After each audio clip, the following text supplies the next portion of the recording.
I want to develop a very simple linear line of thought about one point. Why in our economy charity is no longer just an idiosyncrasy of some good guys here and there, but the basic constituent of our economy. I would like to start with a feature of so-called cultural capitalism, today's form of capitalism, and then develop how the same thing applies also to economy in the narrower sense of the term. Namely, if in the old times, by old times I mean something very precise, before this 68 transformation of capitalism into, as we usually call it, more cultural capitalism, postmodern, caring for ecology and all that.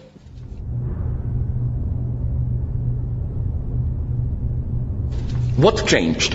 What changed is that if before this time there was a simple, more or less simple, opposition between here it's consummation, you buy, you speculate and so on, then on the top of it, it comes what you do for a society, like Soros. He's still the old type here, I claim. In the morning, he grabs the money. If I simplify it, in the afternoon, he gives half of the money back to charities and supporting things and so on. But I claim in today's capitalism, more and more the tendency is to bring the two dimensions together in one and the same gesture, so that when you buy something, your anti-consumerist duty to do something for others, for environment and so on, is already included into it. If you think I'm exaggerating, you have them around the corner, walk into any Starbucks coffee, and you will see how they explicitly tell you, I quote their campaign, it's not just what you are buying, it's what you are buying into. And then they describe it to you. Listen, when you buy Starbucks, whether you realize it or not, you are buying into something bigger than a cup of coffee. You are buying into a coffee ethics. Through our Starbucks Shared Planet program, we purchase more fair trade coffee than any company in the world, ensuring that the farmers who grow the beans receive a fair price for their hard work. And we invest in and improve coffee growing practices and communities around the globe. It's a good coffee karma. And a little bit of the price of a cup of Starbucks coffee helps furnish the place with comfortable chairs and so on and so on. You see, this is what I call cultural capitalism at its purest. You don't just buy a coffee. You buy in the very consumerist act. You buy your redemption from being only a consumerist, you know. You do something for the environment, you do something to help starving children in Guatemala, you do something to restore the sense of community here, and so on and so on. This, and again, I could have go on, like the almost absurd example of this is so-called Tom's Shoes, an American company whose formula is 1 for 1. They claim for every pair of shoes you buy with them, they give a pair of shoes to some African nation and so on, so that you know, 1 for 1. One act of consumerism, but included in it, you pay for being redeemed of it, for doing something with environment and so on and so on. This generates almost a kind of a, how should I put it, semantic over-investment of burden, you know. It's not just buying a cup of coffee. It's at the same time you fulfill a whole series of ethical duties and so on and so on. And again, this logic, I think, is today almost universalized. Like, let's be frank, when you go to a store, probably you prefer buying organic apples. Why? Look deep into yourself. I don't think you really believe that those half-rotten apples, which cost double the good old genetically modified apples that we all like, that they are really any better. I claim we are cynics there, skeptics, but you know, it makes you feel warm that I'm doing something for our Mother Earth, I'm doing something for our planet, and so on and so on. You get all that. So my point is that this very interesting short circuit where the very, as it were, act of egotist consumption and so on already includes the price for its opposite. Based against all of this, I think that we should return to good old Oscar Wilde, who still provided the best formulation against this logic of charity, let me just quote a couple of lines from the beginning of his The Soul of Modern Man Under Socialism, where he points out that, a quote, "It is much more easy to have sympathy with suffering than it is to have sympathy with thought.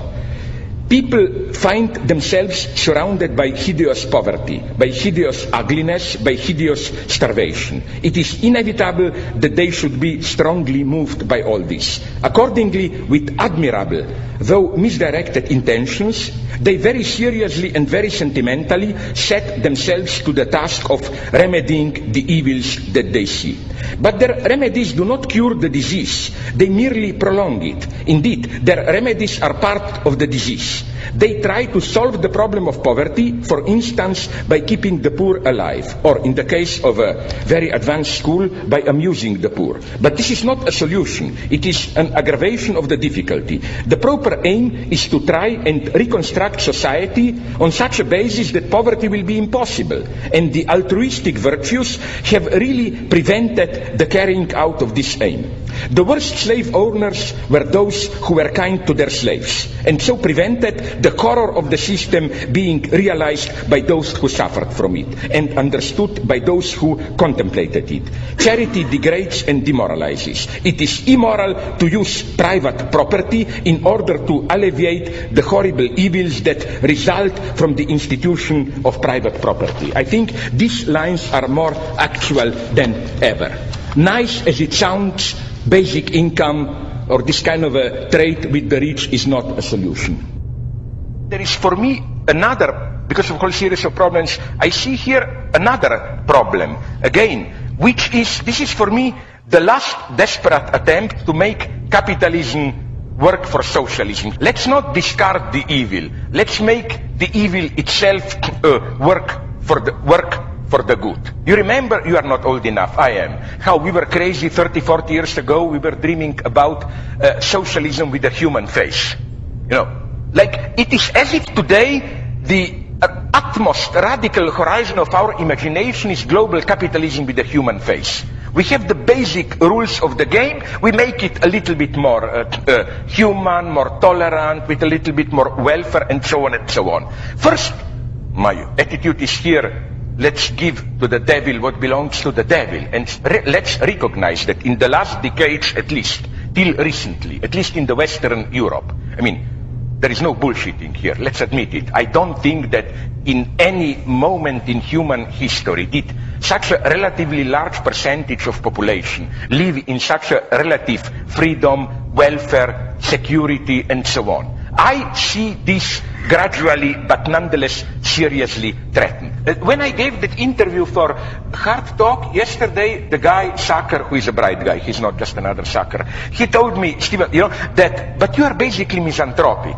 I told him yes, and they praised the British nation. You know very well that there is a certain type of misanthropy which is much better as a social attitude than this cheap charitable optimism and so on. I think that a mixture of a slight, not the hardline apocalypticism, but let me call it like, you know, like we say, soft. No, Gianni Vattimo speaks about soft thought. I don't agree with him, but I would say soft apocalypticism. Like, it's not 2012, we know, but we are approaching a certain 0 point. Things are, unfortunately, you may disagree, ecologically, socially, with new apartheids and so on. We are approaching a certain point, biogenetics and so on, where I'm not saying, of course, I'm not an idiot, that it will be returned to the old Leninist party. Absolutely not. Again, I'm unequivocal here. 20th century communist experience was a mega ethical, political, economic, and so on catastrophe. I'm just saying that if all the cherished values of liberalism, I love them, but the only way to save them is to do something more. You know what I'm saying? I'm not against charity, my God. In an abstract sense, of course, it's better than nothing. Just let's be aware that there is an element of hypocrisy there. That in a way, you know, like my argument, and I don't doubt people who met him told me that Soros is an honest guy. But there is a paradox how, you know, he is repairing with the right hand what he ruined with the left hand, how should I put it, no? That's all I'm saying. For example, of course we should help the children. It's horrible to see a child whose life is ruined because of an operation which costs $20.